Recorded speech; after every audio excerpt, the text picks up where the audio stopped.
कल्याणच्या स्कायवॉक हा फेरीवाल्यांचा अड्डा बनल्याचं आता काही नवीन राहिलेलं नाहीये।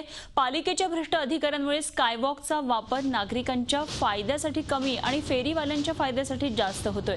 हप्तेखोरीच्या याच मायाजालामुळे रविवारी रात्री फेरीवाले आणि हप्तेखोर यांच्यामध्ये तुंबळ हाणामारी झाली। फेरीवाल्यांना हप्ता देण्यास नकार दिल्यानं हप्ते घेणाऱ्या गुंडानं त्याला तिथेच मारायला सुरुवात केली आणि या प्रकरणी महात्मा फुले चौक पोलीस ठाण्यामध्ये गुन्हा नोंदवण्यात आलाय।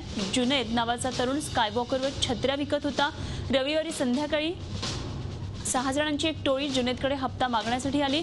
पापाभाई रफिक, आवेश बाबू मुर्गी, आलार, मोईन, पप्पू शेख आणि आलम शेख अशी या 6 जणांची नावे आहेत। जुनैदनं हप्ता नाकारल्यावर 6 गुंडांनी स्कायवॉकवर फ्रीस्टाईल हाणामारी सुरू केली आणि त्यामुळे प्रवाशांमध्ये एकच गोंधळ उडाला। हा सगळा प्रकार सीसीटीव्हीमध्ये कैद झालाय। झटपट पैसा मिळवण्यासाठी काही पालिका आणि सरकारी अधिकाऱ्यांच्या मदतीने हे गुंड फेरीवाल्यांकडून हप्ते वसुली करत असल्याचा आरोप काही फेरीवाल्यांनी केलाय।